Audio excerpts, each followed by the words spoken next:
in the publication of her first book, which is Life at School, an ethnographic study. Subsequently, she has been a highly accomplished academician based at the University of Delhi, both in the Department of Education and later at the Department of Sociology, Delhi School of Economics. She has traveled widely, taught at different places, spoke at different institutions, and contributed to university departments all over the world. She is the recipient of a number of prestigious awards, apart from being the author of numerous books, research publications, and articles in several prominent publications.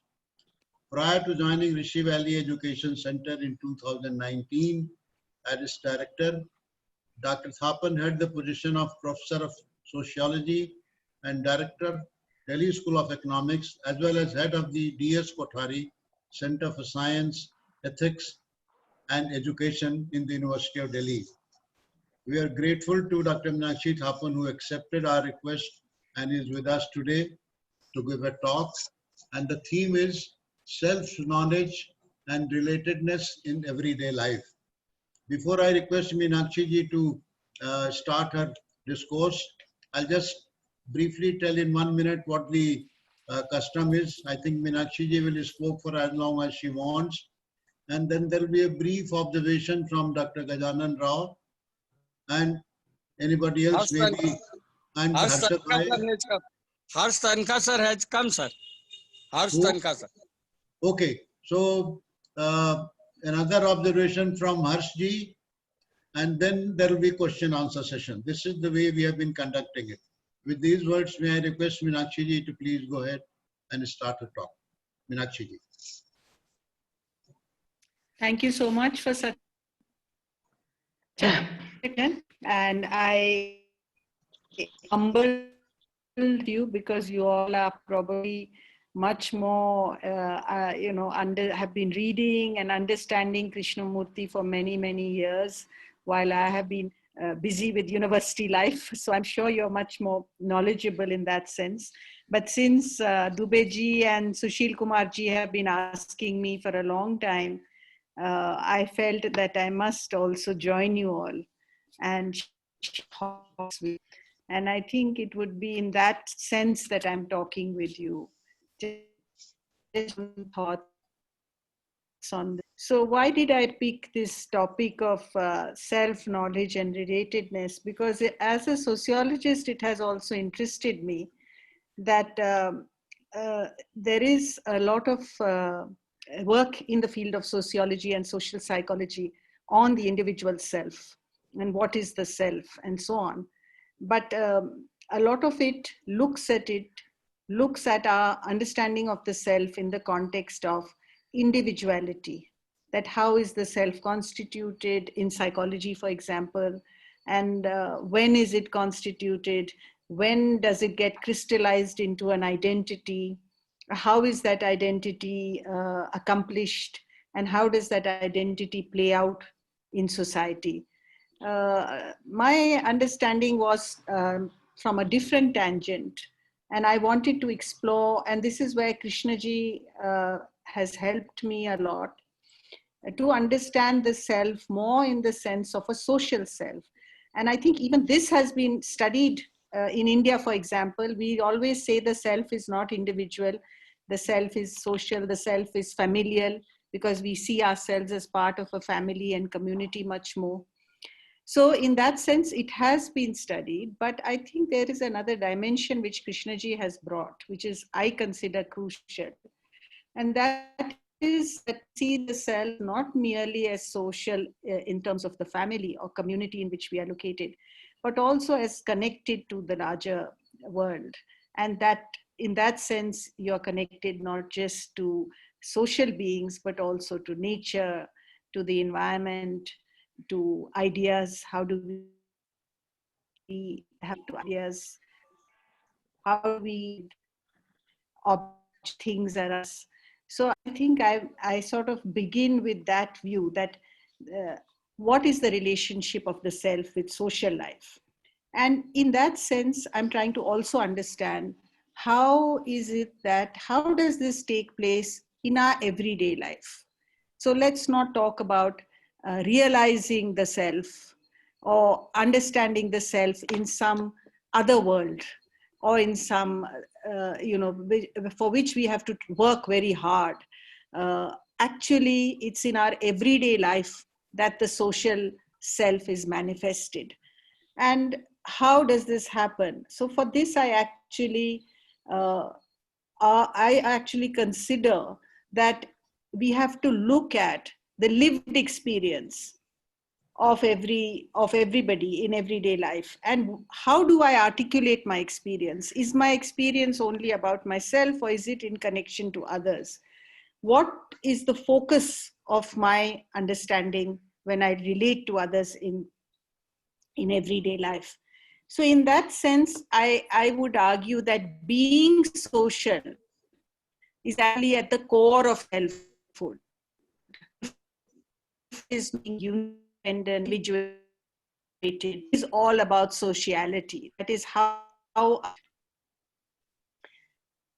and in I would to say is, I would like to also quote Krishnaji, that Krishnaji always argued, this is a very repeated quotation of his, that you are the world, or that you're connected to society. And we don't have to understand that simply theoretically, but actually in a very emotional, visceral sense, so that we can actually take action on it. And that leads me to why, in this understanding of the self in everyday life, the social self, what is the role of the sacred? Huh? How is the sacred constituted? And I think classical understanding, at least in sociology, has been that the sacred is something set apart. It's something so pure that it's not part of everyday life. It's something set apart. And that is why we establish a church or an organized religion, so that we can do worship, we have rituals, we have temples, we have different manifestations of the organized religion in which we actually pursue the sacred. And therefore we see the sacred as something outside ourselves, and also as something transcendent and to which we must aspire. But that aspiration is also a kind of a striving, it's a kind of a spiritual striving that we are engaged in to attaining a goal which lies outside us. And this has been how, humankind has considered the sacred. And actually, we need to understand, as Krishnaji argued, that the sacred is present in the here and now. The sacred is not the transcendent. Yes, it is transcendent, but it is in the here and now. And it is also part of our everyday experience, whether it's chaotic, whether it's turbulent, whether violence around us. We understand pain and suffering nation that through. This also constitutes what we don't understand as the sacred, but which is part of that. And here I would like to quote Krishnaji, who says, our relationship is a process of self-isolation. Each one is building a wall of self-enclosure, which excludes love, only breeding ill will and closure. And this leads to misery. So I think here this is again reflected in our everyday life. That we do build walls around ourselves, and we see this with young children when they form groups of friends, of girls relating only with girls at a young age, and boys with boys, having peer, circles of intimacy with whom you're comfortable, with whom you're not comfortable. And there is in that process a process of othering which takes place.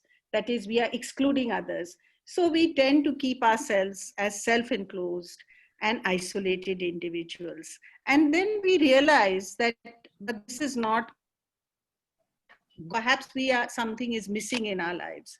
So we start attending some self-improvement classes, or we practice meditation, or we take part in what we might call rituals of betterment. How do we improve ourselves?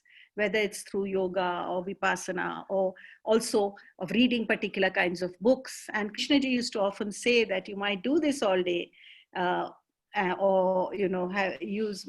practice your caste, put your caste marks on your forehead and so on, but within yourself you remain the same. So in a sense, what I'm really trying to argue is that these regimes of self-aspirations, which are actually forms of spiritual striving, they are an effort to access the sacred, which we think is in another world and which will give us some kind of spiritual halo. But actually what is in this happening in this process of spiritual becoming, we are actually constructing what one sociologist has called an adjacent self.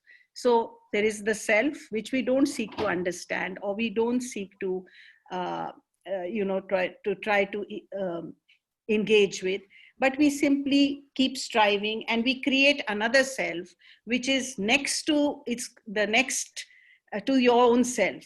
And so there are these, again, a form of fragmentation where you think that you are, by your striving for a goal of being a better person, you're actually creating another self.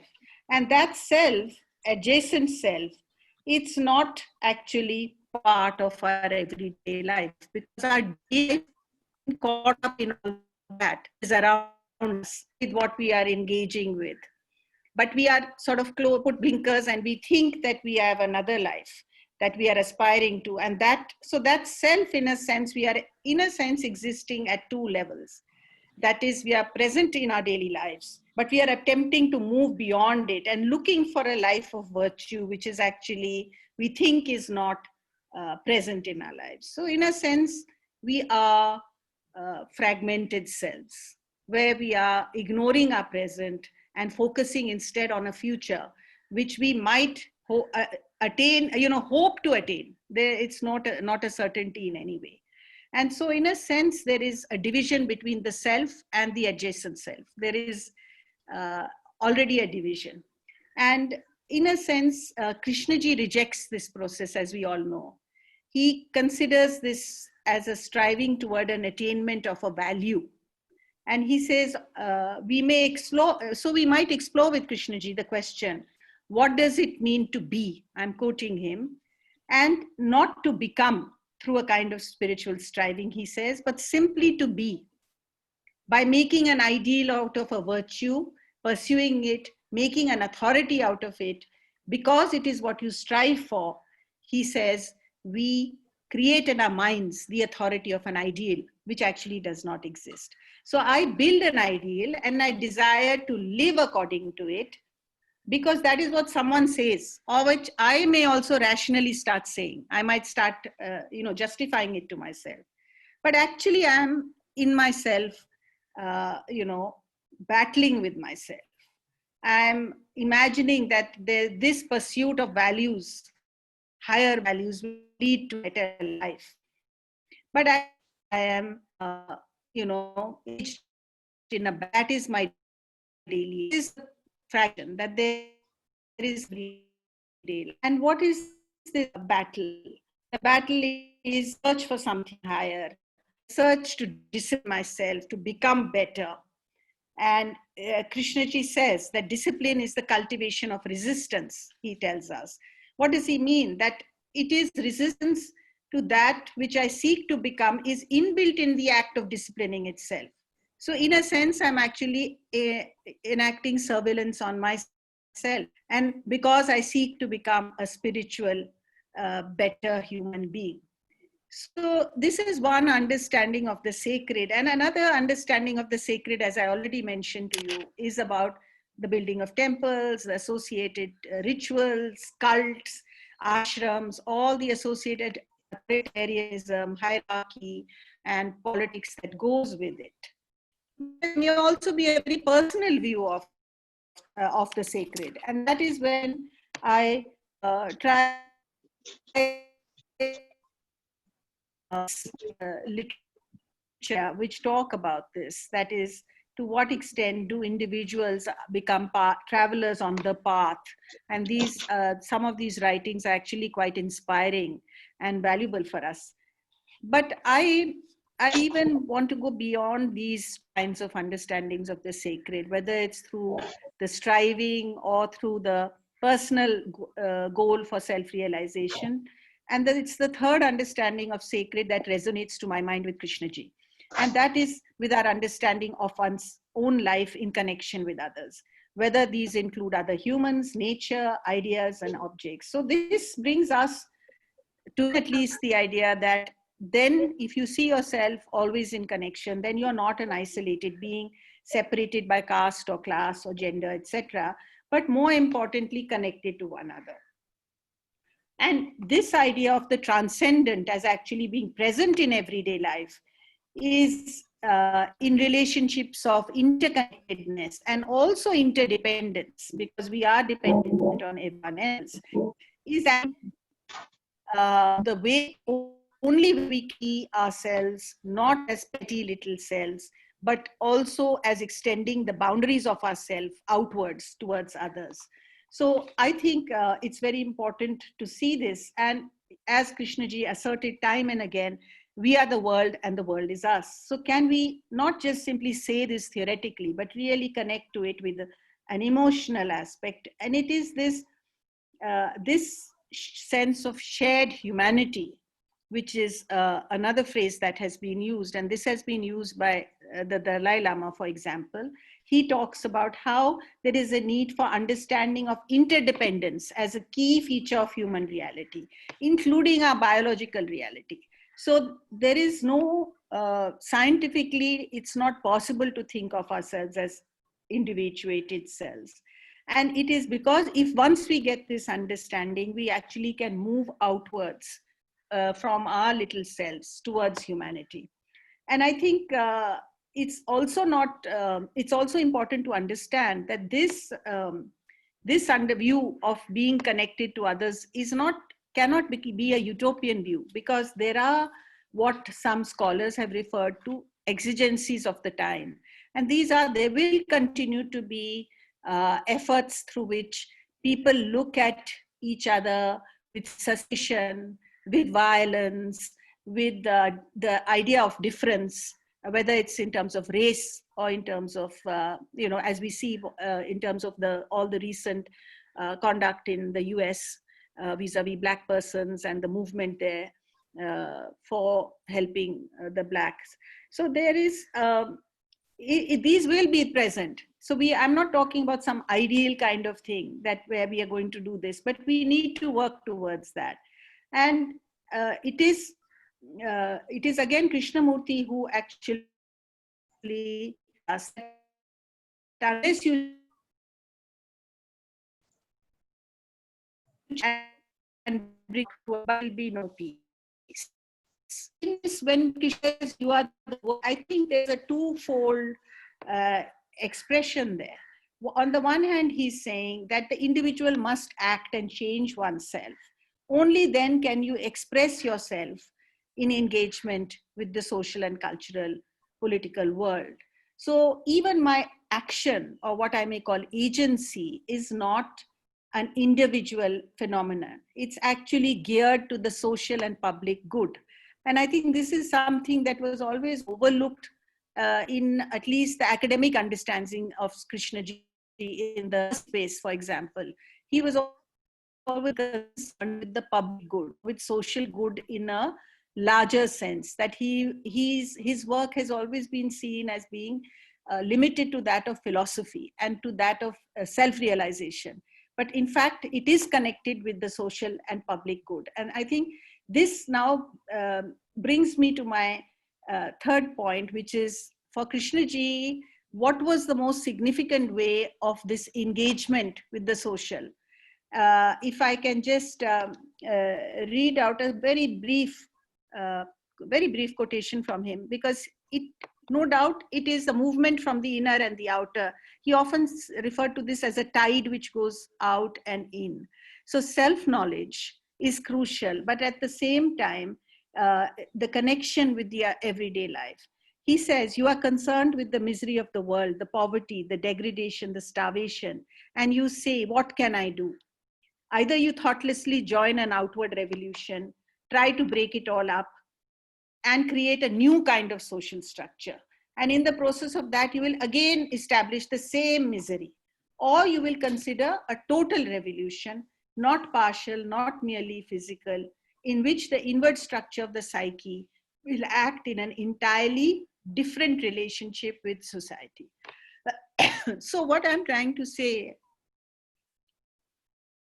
is that Krishnaji's work or his perspective, which has always been viewed in academic circles as excluding society, is actually not true. It is actually in engagement with society that Krishnaji is saying that that transformation will take place.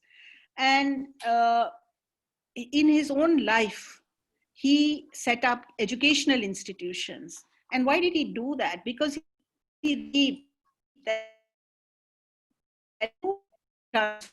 it is schools that individuals and social also established.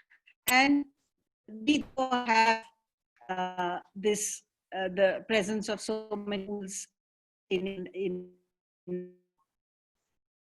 knowledge in Bharat because of his education as being key institution, and also through he argues is not, it's not changing. Education is education can accomplish that. I have a lot of emphasis happening and how we can do through education, taking the cue. I do at the schools, not just all schools, consider the ethical object that he can be in schools, but I don't mean this. Religion is not that. Meenakshi, your voice is breaking. We are not able to hear you. Yeah. Right from the time when you said, why did he create educational institutions? We have problems. So we'll have to, I'm sorry, you'll have to start from there, and maybe you can put your video off and then speak. That will perhaps help the internet. Something of that kind, please. Okay. Hmm?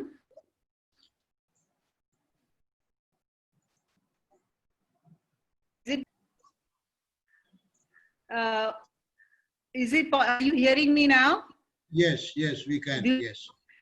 Yeah, so what I was trying to say is that through educational institutions, to that is believes it's an entity. It maybe the power is off. does somebody. It's not okay. No, we are not able to hear. We are not able to hear. The voice is Very cracking. good for that's for.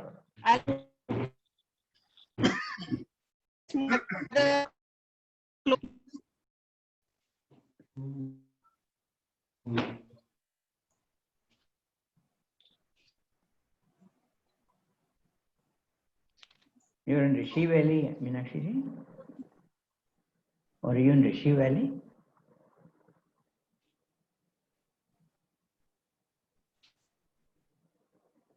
Yeah, better now? Yeah, it's okay now. Is it? Yeah. So basically, what I'm trying to argue is that for Krishnaji, the self is not an unchanging entity. It is possible, the self. And this can be done through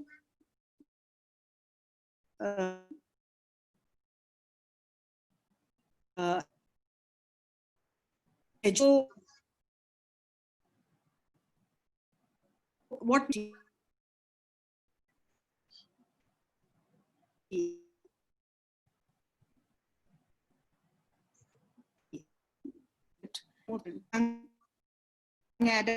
adults with the action of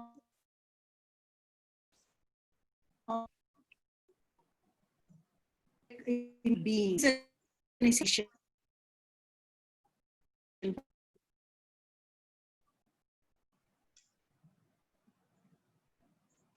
But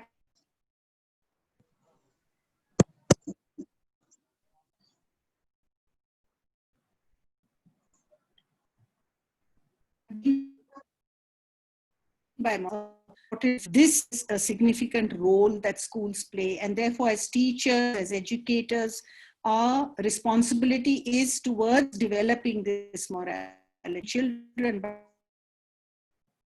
ourselves educational beings in a secular, non-religious sense. Is this possible? It means every action that we take is based on choice, because this is what we need to inculcate in who are good moral.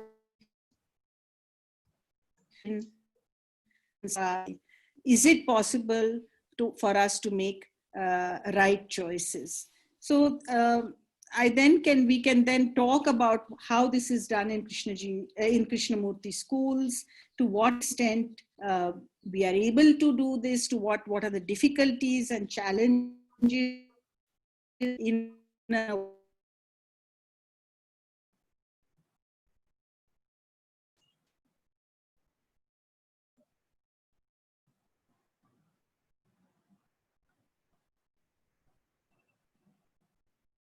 work today is they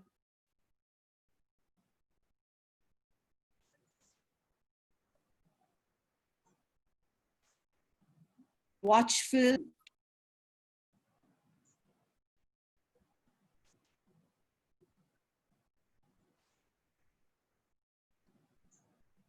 sort of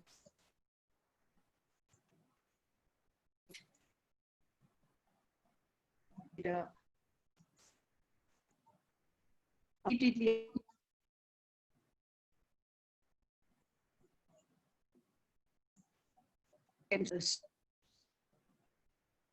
social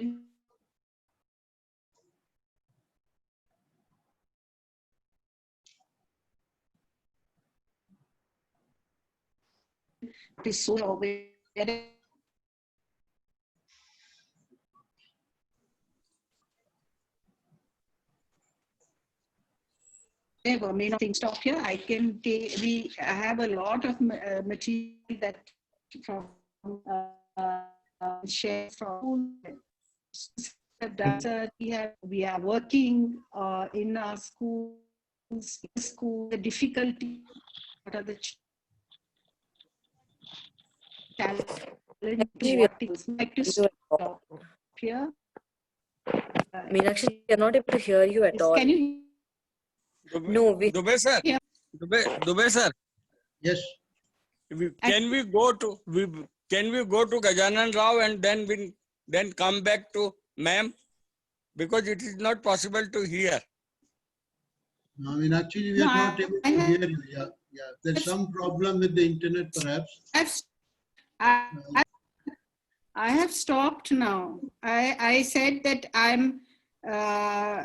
I finished my talk by saying that I would like to engage with you on discussion, whether you want to take forward, because I said that this with has, and in all schools, this relationship on how to construct this kind of morality in children, in ourselves, which is a way of making, how do we make right choices? How do we take right decisions? How do we understand ourselves in relationship to others? How do we extend the boundaries of ourselves so that we are not self-enclosed, sheltered individuals, that we are connected to everyone and to nature? And what are the challenges that we face in the light of the fact of increasing technology and increasing social media, of voting? How do we do this? What are the processes? I stop here to come in perspective so that I can learn from you. Okay, thank you, Meenakshi ji. Thank you so much. Thank you. I think I can request Dr. Gajanan Rao to give his observation, and if Harsh Sankhadi is here, then maybe he can also present his observation. So, Dr. Gajanan Rao, please, sir. Yeah. I think Meenakshi must come again with whatever she thinks she has left uh, speaking coherently. And it could be a discussion, a dialogue, because I'm really privileged to be in the company of Dr. Meenakshi, who has recently become the director of Rishi Valley Education Centre.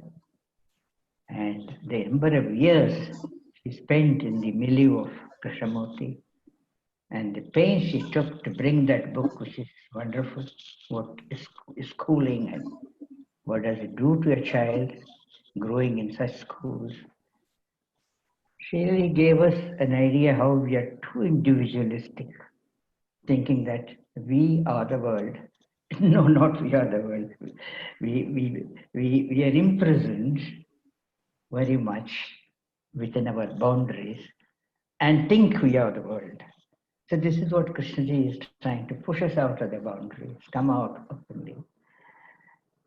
And no shackles, no boundaries, a state with which you are merged with the rest of your consciousness. This consciousness may be a very big term. The human consciousness is what is reflecting in the real world. Every day, the strife, the conflict the man is going through has to do with his complexity. The question may be asked, as those two monkeys asked. Krishnaji had given a very nice story once. Two monkeys sit on a tower, tall tower, in the busiest part of a town. They're observing whatever is going on, chain of humanity walking at their task. Killing is going on, murder is going on, bombs are going on. Also some peace here and there, patches of it. But by and large, she's seeing misery. She's seeing sorrow, flood of it, river of it. And these monkeys are seeing all that. And one wise monkey tells the other who is with him or her, my God, I don't think I want to be born a human in my next janma. If there is a state of humanity. It was in a way true, you know. You don't want a janma in this particular style, the way we live. It is destroying us whole. It's destroying our future. Even if you run schools, the teacher is not in the right mindset. The teacher is not open. He has forgotten he's an individual. He has to put across to a child something so lofty as what religion is, what selflessness is, what is self, as Meenakshi ji explained very well. How is it devastating the whole world? So the question is now, can we know ourselves? Do you think, or have you ever thought of this? The consciousness may be 50,000 years old, which you are carrying, maybe even more. But an ancient consciousness has got accumulated with lots of events, facts. We are very often confused as to what our action should be in a particular context. There may emerge a quality of clarity when you can swim out of it even for a moment. And Krishnaji says it is possible. You may take it as a huge burden on you, the accumulation you have made, accumulation you have added, and the past has added, past of plenty of years, thousands of years. So you have to make it clean. One should wonder if such a thing is possible at all.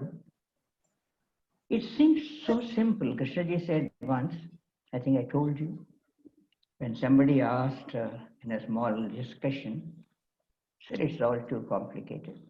We can't do that. Coming to the sacred or get completely selfless. Sir, it is so simple that you miss it. What a Mahavakya it was, really. It's like any religion saying it's all you knew and you're searching outside. Like, you know, the Buddha was dying and his chief disciple, Ananda, said, Sir, you're going away. I don't know how to live. You haven't taught me everything, maybe. I'm a little nervous. So Buddha said, you're missing that light in you. You've been so long with me, Ananda.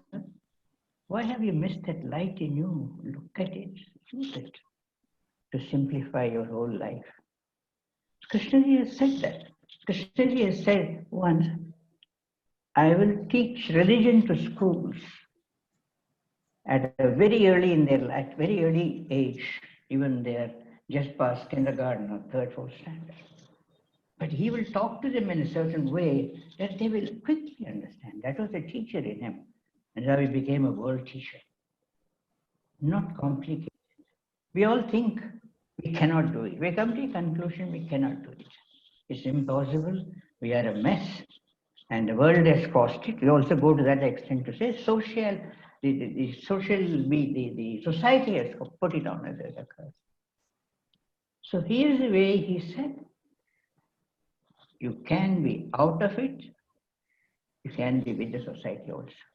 Not that you become very supreme. He himself taught it personally, practically. He was so much in society, like he's a normal man. It was written on him that he was a realized person. But yet there was glimpses which made you feel very different. So if our difficulty is learning ourselves and going beyond the clumsiness of us is the problem, I suppose he has given 1,000 ways he has showed you to be out. Yet we are suffering because we can never be out of duality. Never be out of duality. You say it is not practical. They said, if you think this is not practical, you will ever create misery. That's how you brought on wars.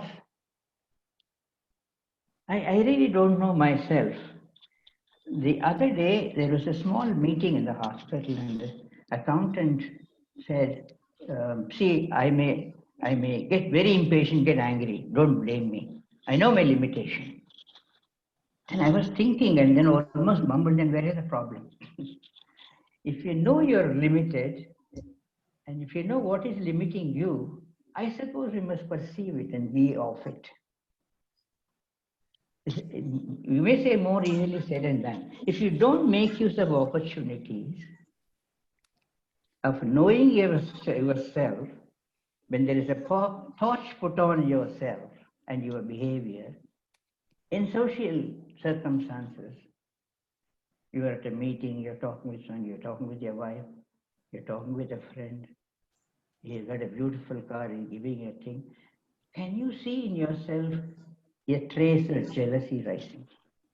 It may even become a little anger. Later on, if you be off him and then certain circumstances, you say, hello, so-and-so, you may not answer even very socially or respectfully. There is a jealousy burning here, which has changed into anger and hate already. So small disorders that we see in life. I used to have a lot of fear, not that I've crossed it completely. A lot of fear pushed me to Krishnaji. And facing him also was a fear. He's not an ordinary man. He will shake you up from the bottom to the top. I have seen him really shaking somebody in Shri Valley, holding the collar. What are you saying, sir? We're really blessed to have been with such a person who's straightforward. It was like a glass we can sometimes read him through. And he was out here to help humanity, to solve all their problems, run a peaceful life, and then enjoy one's life every minute. Have a tremendous a piece of consciousness which can know peace, which can connect to the other so easily. You see, connecting to the other is easy, it looks to me, rather than secluding yourself and staying in isolation. We don't do it. Somewhere there is a shyness.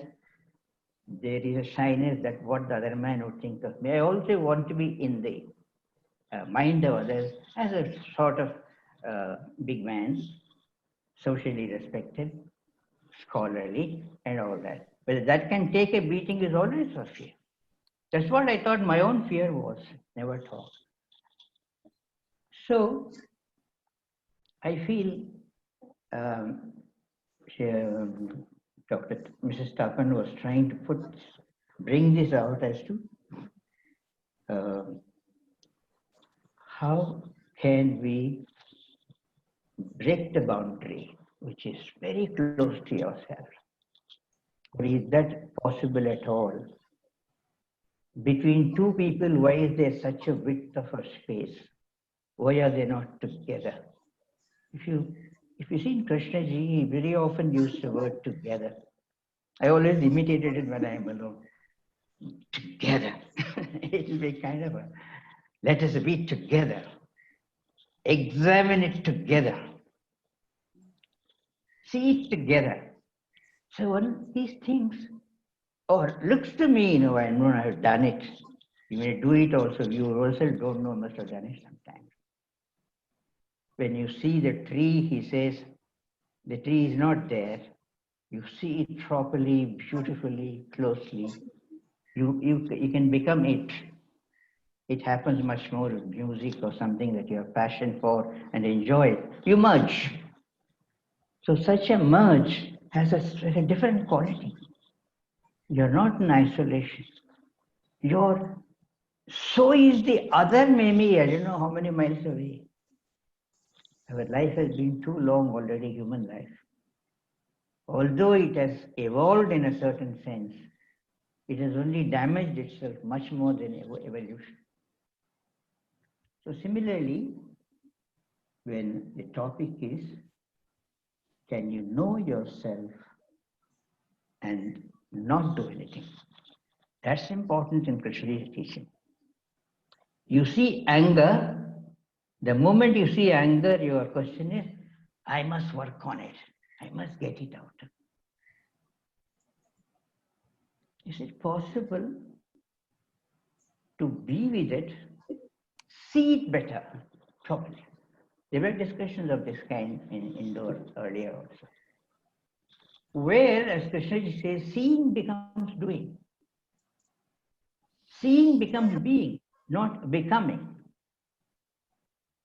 If you see your becoming in the rut of becoming, in the stale road of becoming, it is never ending. You will never become anything. When you become, it's a rotten self. You add on something more. So I thought I wouldn't take a long time. Even the chief speaker, guest speaker, thanks to her, took only half an hour. Already stepped off 15 minutes. I would say,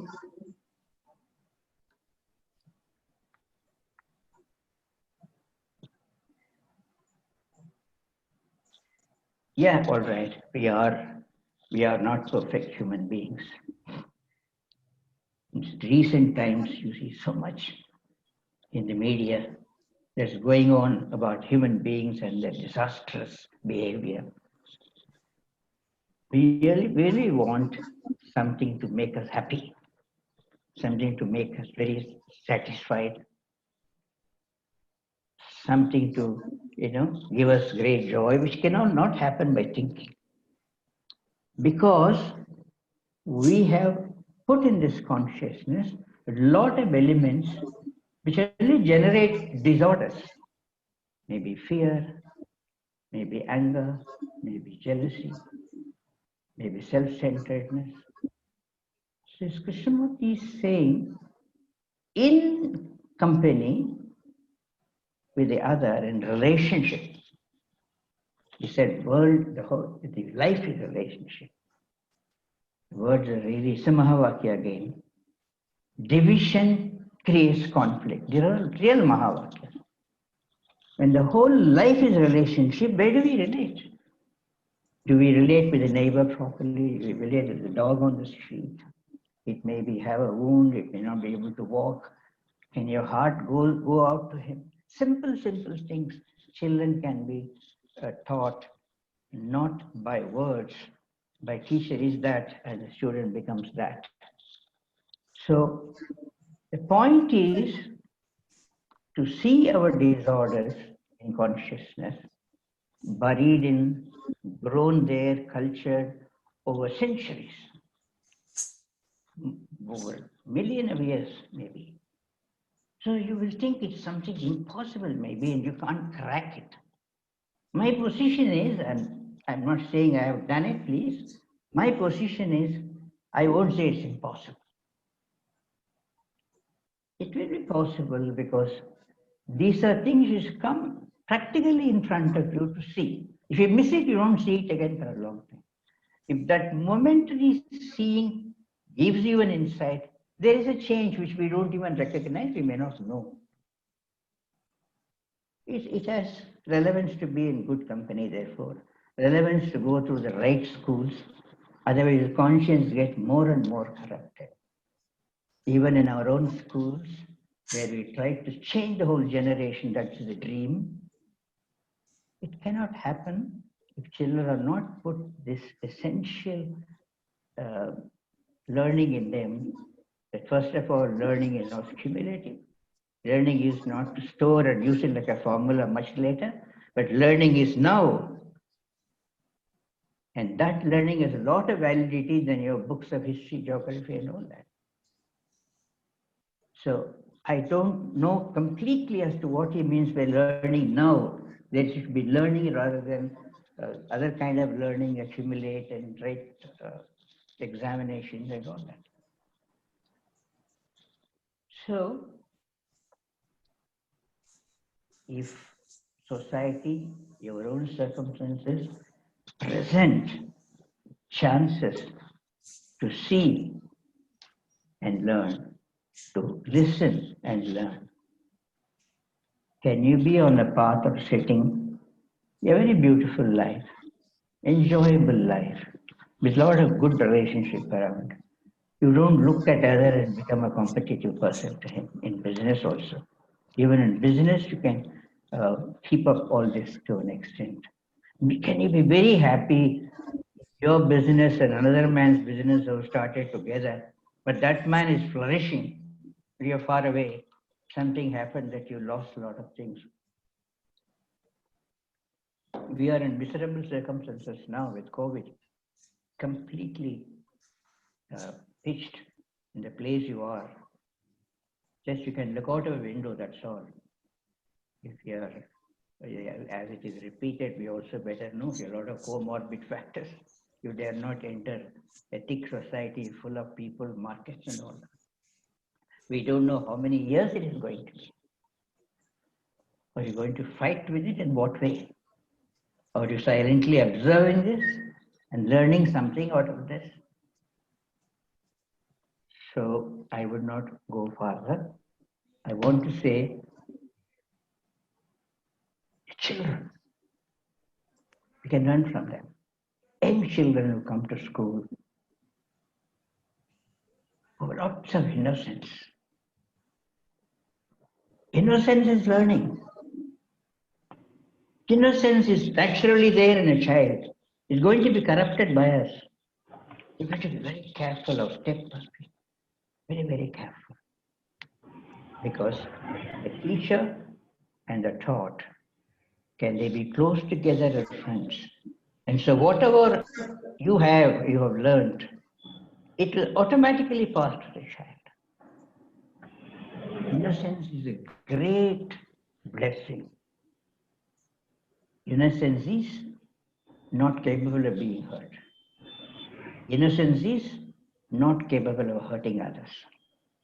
It's a beautiful quality in person. And innocence can probably be with that, I don't know. Krishnaji said that once or twice. So when they're born and some time, they are with that. because the enormity of innocence in them connects them more easily. I used to think as a doctor, see a child just born smiling away, maybe it is still there with that entity or the sacred, which we don't know. So these are big words. We have made them very big words. Religion is a big word for us. And innocence and cleanliness and uncomplicated self, they all become big words. Maybe they are not. We haven't tried enough to do something for us. Throughout the day, just a few days after listening to him, it's a great lesson. Throughout the day, we are awake. If you're in an awakened state, if you're aware of what's going around to every whisper, you have spent the day full of learning. When you're quiet, sufficient quiet here, take problem once, that one problem once, deal with it, go next step. If you're doing that in the day, he says, in the night, mind does not sleep. It was kind of, yeah, I don't know, I heard this video before. It was news to me. Mind does not sleep. Such a mind is in a highly awakened state in the night when you think you have slept. Whole physical self is sleeping. The mind which has not been touched by difficulties, by your confusion, by your hurting others, all the mischief that man indulges in. Night is a reflection of all this. You've been quietly being in the day throughout your activity.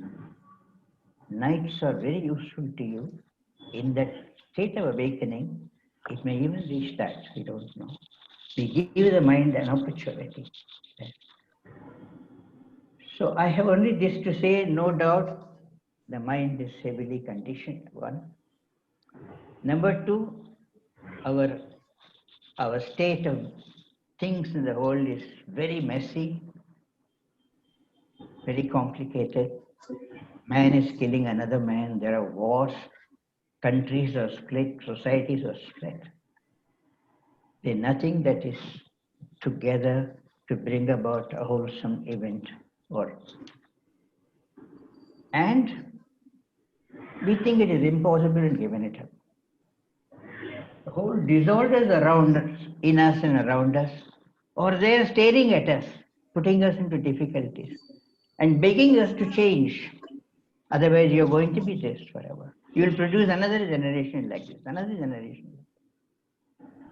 So can I take every opportunity that I have to learn from it,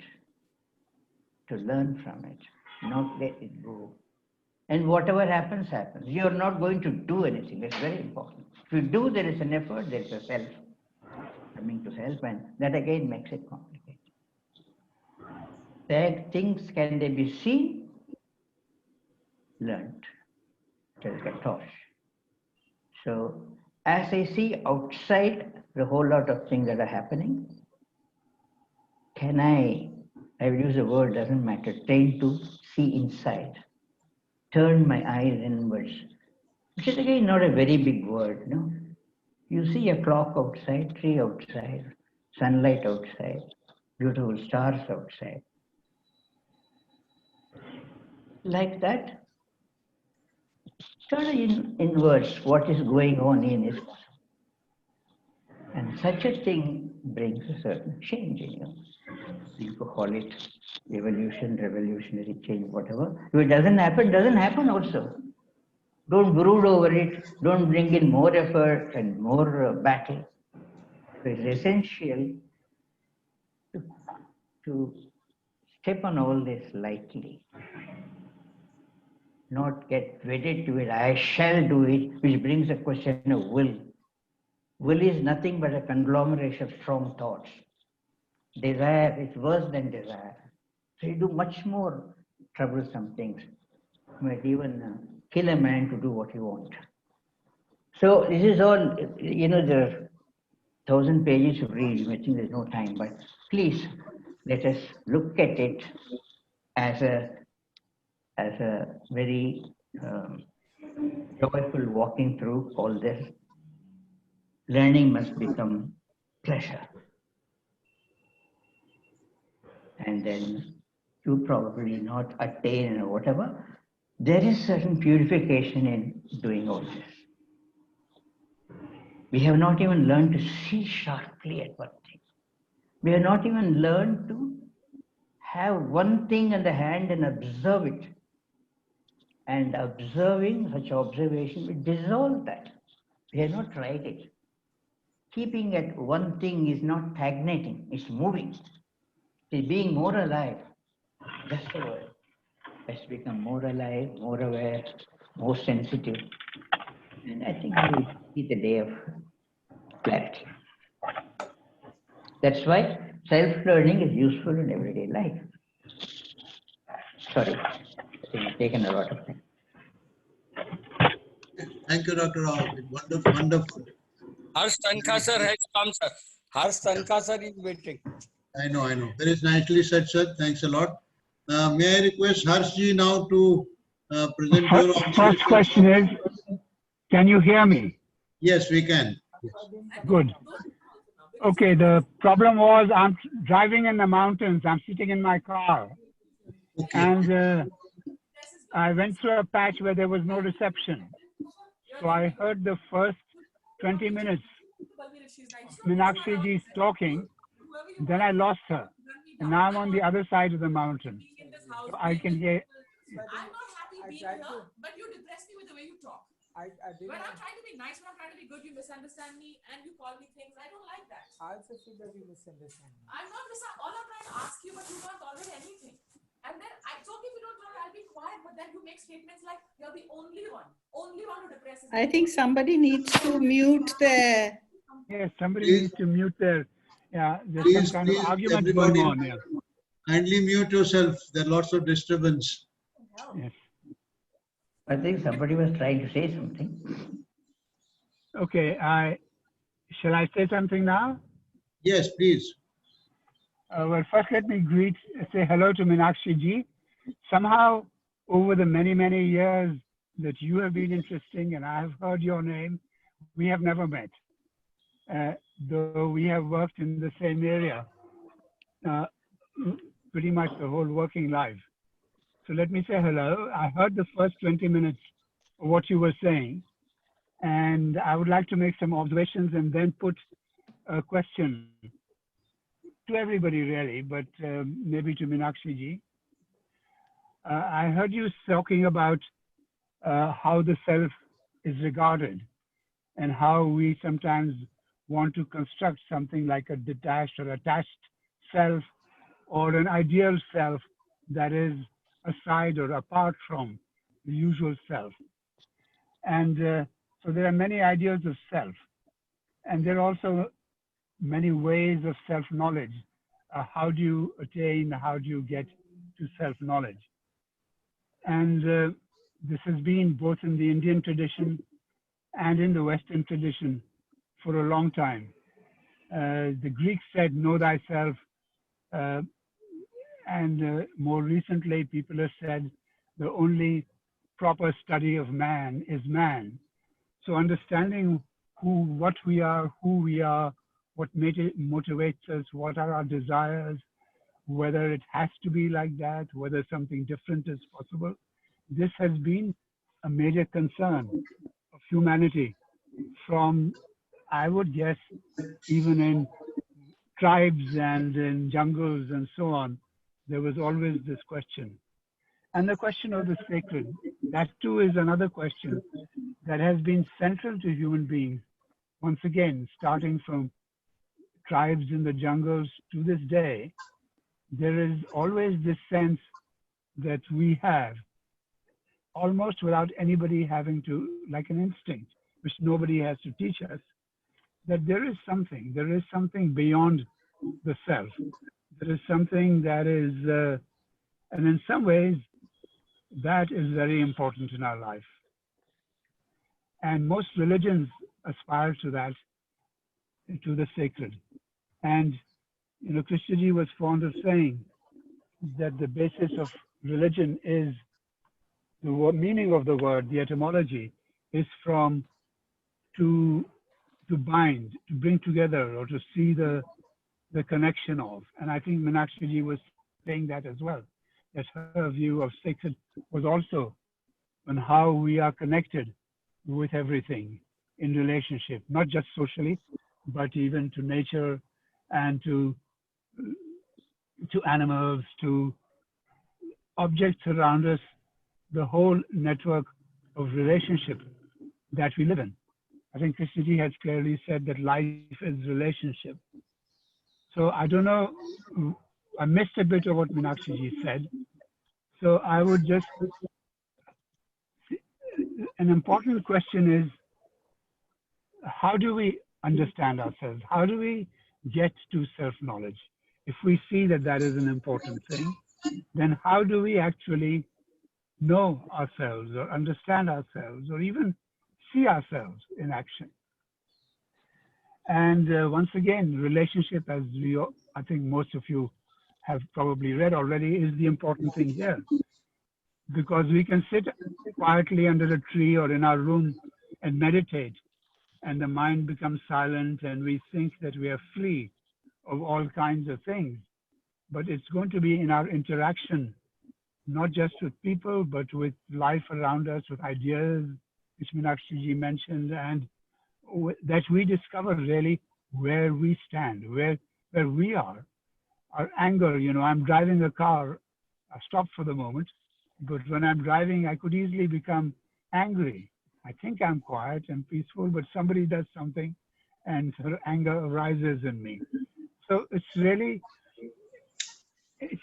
in relationship that the self is revealed.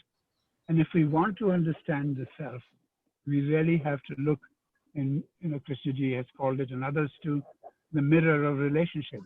And that is where we are going to be able to see what we are, what I am, let me put it like that, to see myself. And that's where I must start, because I can guess what somebody else may be like and what is inside them, but the only self that I have full access to is myself. So in the understanding of the self, I guess I have to start with myself. And the only way I will see myself is by observing myself in relationship to everything. And that is, I think, the very basis of self-knowledge. But this raises an interesting question, and which actually connects to the sacred. Is it possible for the self to observe itself? Can the self see itself? Because we know this. We also know that our observation and perception is colored by our past experience, by our background, by all that. So there is a subtle distortion that takes place when we are looking at things through the lens of our own experience, and in fact, which is the lens of ourself. So whenever we are observing things, we are not going to be able to see accurately. Somewhat accurately maybe, and if we are somewhat aware and conscious, we may be able to see fairly accurately what is really going on. But I think it's in the nature of the brain, of the way we perceive things, and the way that thought and memory and the total consciousness acts, that there will be distortion in our observation.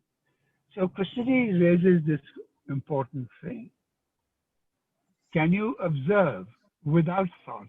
If you're really going to observe the action of the self, it has to be, in some ways, outside that. And other times he says, you already have to be on the other side to be able to even begin to understand the self. It's not that you're going to slowly work your way, understand yourself better and better, and then finally you will reach a point, some kind of enlightenment or liberation, from where you can see the reality and the truth of things. In a way, you have to be there already, otherwise you won't see the truth of the self. You won't see what its total activity is, and the self is deceptive, so you will certainly be open to self-deception and all of that. So this is a really, I think, and somehow the quality of the mind that is capable of observing without the self coming in, I think Krishnaji is fairly clear that that requires immense attention to the actual movement of the self, to see when the self is coming in. And that very attention is the quality of mind that will do it. And the interesting thing, if you read Krishnaji or listen to him, is that is also connected to love, to compassion. All those are in that realm, in the realm of that level of observation and attention. And that you have, and that is the realm of the sacred. And to be in touch with the sacred is, I think all religions sense this. I think at the heart of it, however religion started, there were people who had this sense and who communicated it. And as time went on, things were distorted and ritualized and so on. And so we have the situation we have today. But this is, I think, a central question about the self. Can we observe the self, ourselves, other selves, in a way that was going to be true and accurate, in that it actually reflects what is going on? So that is the challenge, I think, that we are usually placed with. So I would request Meenakshi what she thinks about this question of being able to observe the self. How do we observe the self and its whole action, its total action? So that's perhaps what I can say for the moment. Yeah.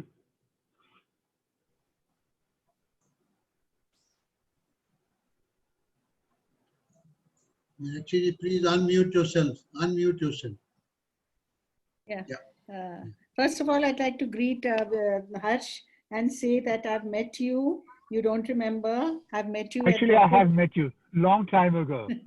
In Yes, Brockwood I remember Park. that actually. Very long ago, yes. Brockwood Park, in your office in March 1986. That's right. when we Yeah, met. we did meet. Yeah. But at Briefly, that time, you were not very- so fully engaged in all of this. Yeah. Yeah, that's true. I just finished my PhD and I was Yes, I remember that. Yes. at the University of London. Anyhow, I think you've raised the most critical issue, which is how does the self look at the self? And I think it's, you raised all the points. In fact, you've answered your own question, which is through, is it from within thought? Because if it's from within thought, then it's not really observing the self. And I think what you end with is what I was going to say myself, which is the quality of attention. What is the attention that we bring to it? Is it possible even? Krishnaji talked about awareness and attention as being really critical to the process of understanding or looking. Even simply looking, firstly, not even at ourselves, but at an external object. Are we able to look with that complete attention, without thought, without memory, without, that shadows of the past coming in, without naming and appreciation and so on? Are we able to do that before we can then come to the self? So I think I would go with you. I think you have yourself pointed to that how do we, what is the quality of attention? Maybe we can talk about that. Maybe what is that quality of awareness that we bring to the process of looking? Is it possible? Is it something that one cultivates? Not according to Krishnaji. But is it possible to do it without cultivation? How does one do it? I think it's a conundrum. I'm not sure, because there are other traditions which rely on cultivation of that attention and seem to have acquired it. I don't know. I mean, because I have not practiced those techniques, but they claim to. So I'm at a loss on how that cultivation or how that attention can be present for sustained periods of time. See, if it's okay for a short period of time, to be aware, like you said, you're driving and you would react. All of us do react when there's a bad driver or something is happening on the street. And how would you, at that moment, to bring that attention to it, so it's not a controlling of that anger, but to be able to watch that anger and in that sense dissipate it. It's not an easy task. So how does one do it?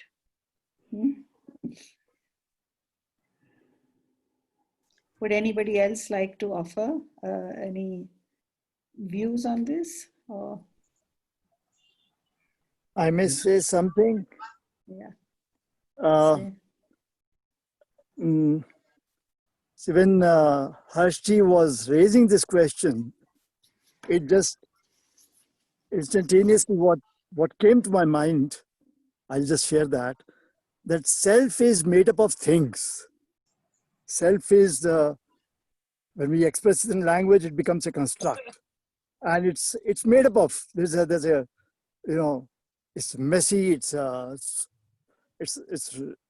whatever kind of relationship to things, to others, to oneself, to whatever one has read.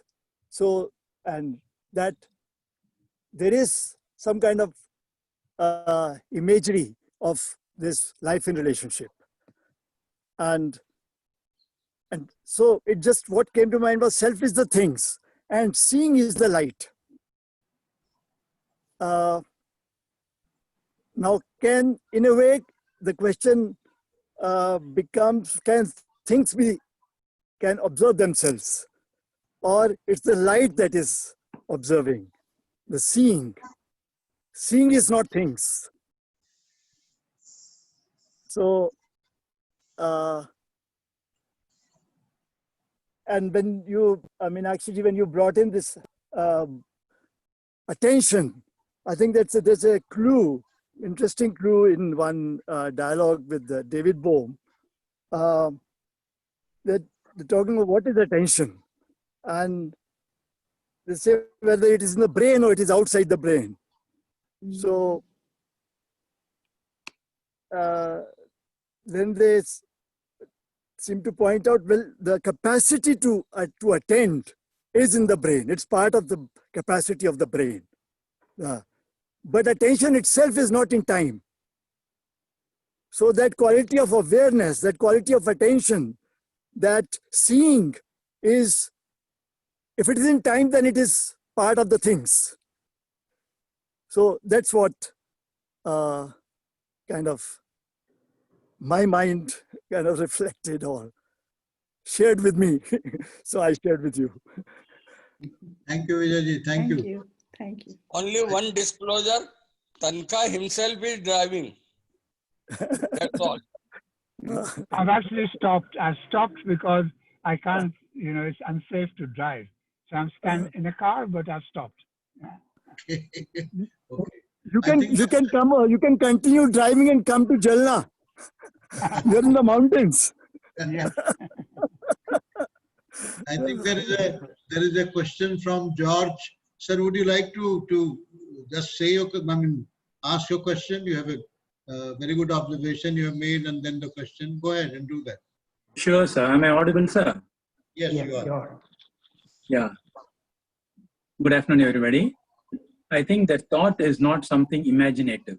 It is as real as the mobile phone, which is in front of me. The only difference is that it is formed through a dead thing, which is memory, but has all its vitality of an instance, but which is over now. So unless one knows how to live from moment to moment, one will not be able to live adequately. And this inadequacy is a root cause of problems in relationship, I think. And this, I think, is the basis of self-knowledge also. So the greatest challenge is to live from moment to moment. So what do you think one is lacking in this kind of living from moment to moment? Thank you. The way some Indorians can talk, like there is Sahana ji waiting to say something, it looks all the time. Thank you so much for the great talk. Thank you to everyone. Hi Vijay, thank you so much for inviting me. And I'm Sahana, and so I was just thinking, I was hearing, so institutionally I do philosophy, but my whole interest is in looking at how philosophy is like. That's my work is in looking at experience, and I live with my two dogs, and one of them did come into the picture, I think, in between. And I've been with them for the last 5-6 months. So that's really helped me look at some of the things we're talking about. So I think one of the questions is there a self at all? Because self very fundamentally is about, sticking to an identity. It's about being a person who believes in a religion, who believes in certain traditions. It's about being someone who believes even in Krishnamurti speaking. So to be aware of the fact that, that perhaps there is this idea of self that we create is a very pragmatic and functionally created, much like language. Because as Kankaji and Gajananji and even Meenakshi, we have talked about how concepts very fundamentally have talked about how concepts give birth to, in some sense, concepts are the origin of violence in some sense. If you look at violence as not being in the present, if we look at violence as not being here, not being right now, then we create concepts to deal with this change continuously. We sort of abstract and we find common things between them and we make these concepts. And self is also at some level this construction that we do. And so that is something that I'm very interested in looking at, and maybe we can look at that. And also another point that Meenakshi had just raised, which was about how can we be aware at an emotionally charged moment? Like given that we are standing in a signal, or we are, especially at a moment of frustration, and which is the instinct, and someone very armchair philosophy person has said that we can't praise or blame anyone for what they feel, and we can only look at someone and we can only be kind to ourselves and say that, okay, how do I react to this feeling? Because this very wanting to change the feeling is violent in that sense, because we are rejecting something. So in that moment, to be able to take a second and say that, this is all right, me feeling frustrated, me being angry, because that is of course a project of the past we have no control over. All of us are condemned and thrown into this world in different socio-economic conditions, in different backgrounds. So those are two things. First is the idea that is there a self at all, given that also that relates to futility of knowledge in one sense, the fact that we are even using concepts to talk about this. So, and the second point, of course, being that, being able to accept one's feelings fully, and that's something that Kankaji has also talked about. So yeah, that's my sort of thinking. Thank you for giving this space to talk about it.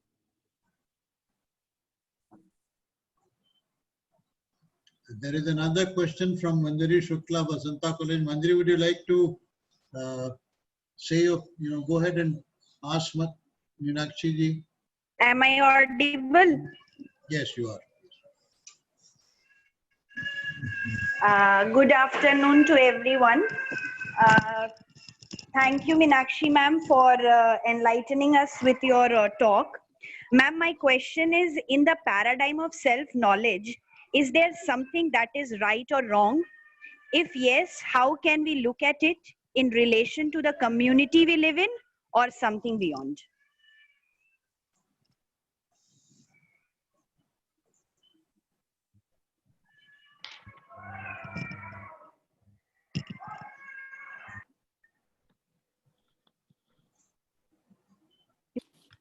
Yeah, I just wanted to say something. Shahana, you actually raised an important point.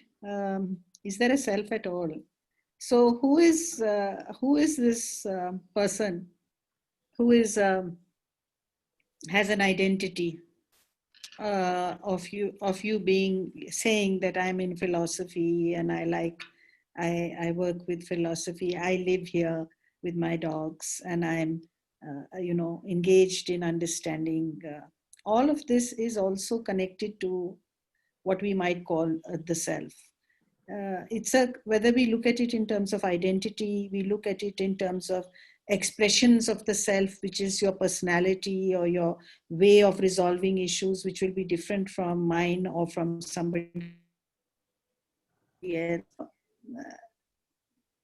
We may look at it like that, but also at a deeper level, there are scholars and thinkers and who actually talk about the dissolving of the self, right? But that selflessness is, I think Gajananji also referred to this selflessness. That again is something which is not exactly, it's not a state that which we are all in, at least I am not in. Yeah, I can't claim that I am completely in a state or even somewhat in a state of selflessness, because that is a different, but so I'm not sure. I mean, I think it's important that you're talking about it, but I'm not sure to what extent, if it's just a theoretical question or whether we can really understand this in terms of our practice. No, the fact that we identify so closely with whom we are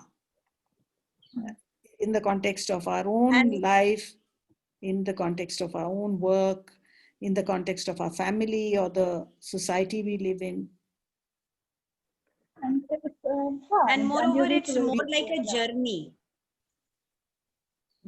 It's more like a journey that we are on to finding ourselves. And we actually cannot actually limit ourselves to something. And every day, the more we get to know about ourselves, the more I just wanted to know that my thinking that whether there is something that comes in the domain of right or wrong when we are talking about self-knowledge, or is it something like I am just make-believing it like that? Yeah, I'm not sure that you can think about it as writing labels on what we think is the good self and bad self. I mean, I don't want to look at it like that.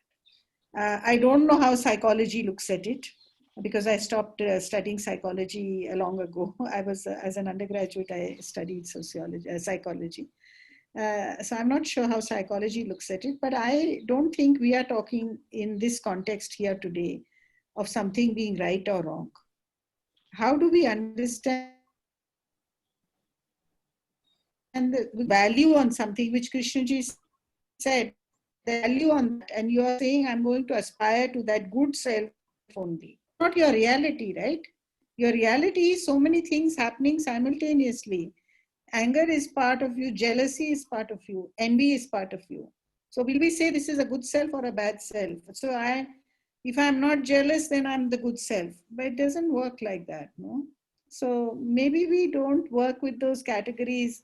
It might be useful for some time, Marjorie, to think of the self without thinking of this, because you are then also, you dislike yourself, that you might, if you are trying to understand yourself, that, oh, is my bad self, I should, you do the act of self-flagellation, that is, I should become better. So this is also creating conflict and division in you, this good self and bad self, and how, what is right and what is wrong. I think. Okay, thank you so much, ma'am. With that, yeah. Is it all right if I answer? Is it all right to talk to Meenakshi, like talk to her and ask her a clarification? Is that fine? Like, I'm not sure if I should be waiting for someone else to ask something. So, okay. Go ahead. Yeah. So, yeah, Meenakshi, and you're completely right. You're completely right in the sense that Indian philosophy, at least Sankhya, Nyaya, like I work in also Charvaka philosophy, and that's something that I'm interested in. And even though I don't prescribe, and so we look at how you're completely right. This idea of being someone who has no self is in itself very problematic. The idea that we're going to reach somewhere, the idea of a suffering, because the whole idea of Indian philosophy at some level remains, for most orthodox, is about cessation of suffering. That is a rejection of suffering, of why we want to change it all, nirvana, moksha. And we come up with Ashtanga marg, and we come up with different ways of reaching there. Meditation also being one of the ways in which we try to reach there. And so you're completely right in the sense that, can we really talk of selflessness and self? And for me, there are two things here. First, one thing is about a pragmatic use. So I might, the person who comes to, maybe do some work in my house, I might look at him as an electrician, as a role. Can I look at the self as something which is not permanent, which has a particular thing, which I think gives the quality of the mind, of attention, the facility to be able to change one's position continuously. So of course, there is a linguistic conventional self that we create for the namesake, because we have to live in a society and we have certain, we have to have a certain name and maybe even gender for that matter. Right now, we have created with the queer people, we have realized how futile it is to create such big boundaries, right? Even though they have a pragmatic function, definitely. So I was wondering that, this whole idea of self and selflessness or no self is there only if we assume there is this larger, there is something which is there or not at all, in one sense. So, I agree with you that and it's also the idea that if it's theoretical and if it's, I feel like as human beings, in some sense, we are this, like everyone has pointed out, mind or creating of concepts is something that we condemned to do, I would say. It is something that we are condemned to do because that is how we live in the world. That's a very evolutionary purpose. So yeah, I mean, I do understand that it's not. But thank you for bringing that up about the theoretical and the experiential. Thank you so much for enlightening. Thank you. Dube, as Meenakshi is pointing, I probably erred saying a selfless state achieved. No, I don't think I said that. In a sense that maybe as Sahana said, it could be relatively a selfless state sometimes. And you may imagine you are living selfless, but all this does not make one selfless at all. But it's something generations collected. And so the question of going into what is self, then you will touch upon in the course of thinking or coming out of thinking also, come upon that which is not a self-laden state. I don't know if you may explain it further. Would you think one can completely become selfless? If I even heard about it, I want to know from you. For the human beings, and it is not a journey, as Manjari or somebody said. It can never be a journey because journey may end where? And so journey is only with thinking. So stop thinking, there's no journey. So if you're reveling in thoughts, you're with thought all the time, I don't see the end of a journey at all. But through journey, if you see something so obvious and you have an insight, then everything stops for a moment. And probably you learn those moments.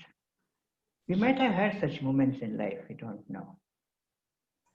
But to me, I think, as Krishnaji said, even theoretically, seeing is doing.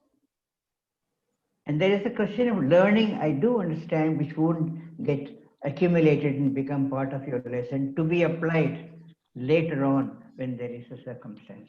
It may do. Occasionally he says, sir, learn even verbally, intellectually. It has relevance. I used to wonder, then he would say, sir, don't make it intellectual. Sir, what you learn, apply, he has said sometimes. We're puzzled.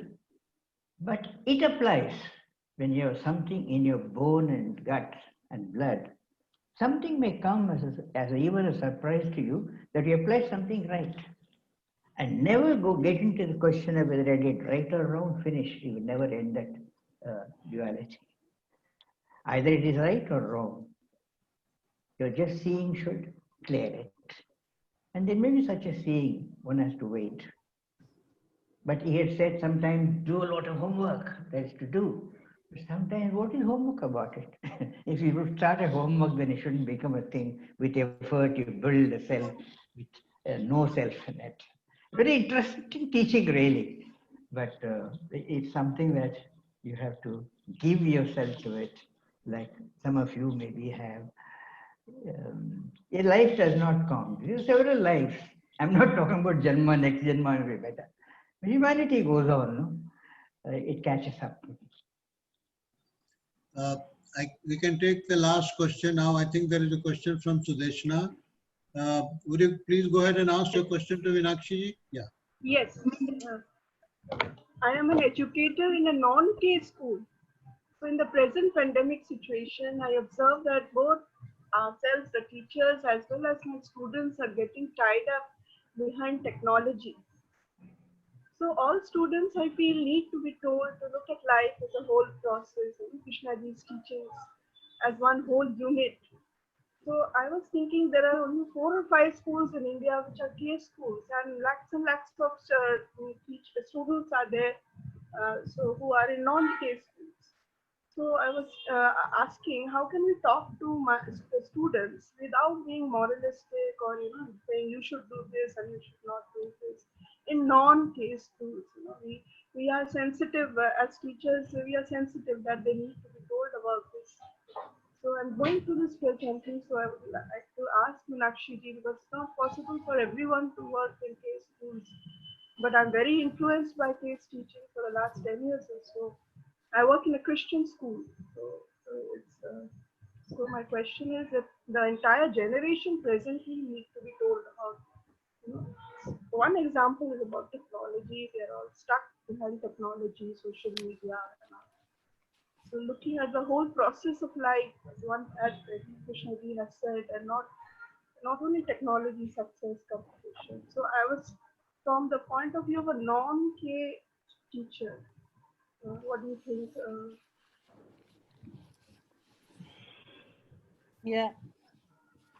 Yeah, thank you, Sudeshna. I'm really happy to hear from you and to know that you're a teacher in a school, in a non-K school, and struggling with the pandemic and the online teaching that we all have to do. And how do we work with children? I think those of us in K schools, of course, recognize that it is relationship that is the most important. So how do you have that relationship with your students, with your colleagues, and to create, to my mind, what is most important is to create an ethos, a culture in a school, which is that ethos itself will bring about that morality. It's not that you have to write slogans on the wall or you have to have moral science classes. I went to a convent school when I was very young, and I remember we had moral science classes once a week where we were taught some aspects. You mentioned that you work in a Christian school, but that isn't the kind of morality we are talking about, right? Because that itself will not necessarily resonate with children. And they also, by the way, look at us who are educators. A lot of what children learn, what we might call as good, morality, is by example from us and from their parents or the community in which they are embedded. So if we are violent beings, if we are aggressive or treat each other in certain ways, children very quickly absorb that. So I think it's through relationship and through creating a culture in the institution which is based on relationship, where children can talk to you firstly, because a lot of schools, there is such an authoritarian atmosphere that children are unable to speak freely with their teachers. They are unable to ask questions. They are unable to actually criticize them or criticize certain aspects of that school and so on. So I think that's very important. And I think technology is something that needs to be addressed, the use of technology, which you've rightly pointed to, the influence of social media. We all know that from time to time, the newspapers and the news media report what kind of incidents are taking place in schools, which are actually the direct impact of social media. So I think this is something that children need to be engaged with. And as I said, it's through yourselves, But also when situations become very tough, then you need to get in formal guidance and, from someone who's a skilled counselor and so on. Because I've seen the impact of social media on young people's relationships with each other and on with the adult community. There's a very good documentary also on Netflix right now called The Social Dilemma, Yes. which is totally about technology and especially about social media. And maybe get kids to watch it. I would do that, because all our children are totally into that without any thought for the future. Yeah, I don't know if I've answered your questions. But Thank you. Thank you, Meenakshi. I think I didn't notice Savita ji was raising her hand, so let her be the last question. Savita ji, please go ahead. Thank you, Dube sir. To address all of you all, I've never had such a wonderful morning. Okay, I'm totally awake on a Sunday morning. Thanks to all of you all. My only little observation is that I think it is very simple that if I can live in every moment, seeing it unfold, क्योंकि हर movement में भी movement है. And if I am aware of that movement, then there is no problem. अब इस movement में जो thought आके बीच में कचरा फैलाता है ना, I have to be aware of that. And my life is taken care of. Thank you. All of you have brought that to my notice. It is so simple and so this when हम इधर उधर ढूंढ रहे हैं. Thank you, ma'am. Thank you, everybody. Thank you, Shri. Thank you, Harshji. Thank you. Sushil, should we close it now? No, sir. You have to announce next Sunday meeting first. Yeah. Okay. So first of all, thank you, Meenakshi ji, so much once again for coming for this talk and being with us. It was very thank you for interesting. inviting me. Thank you for inviting me. Thank you. You're most welcome. Next Sunday, we'll have Dr. Kumar Swami, Secretary, Rishi Valley Education Centre. His talk is organized, same time, same link. So you're all welcome to join. Thank you all. Thank you so much. Thank you. Thank you. Thank you. Thank you, everybody. Thank you. Goodbye. Now we can close it. Thank you okay. to everybody, all participants. Okay, please close.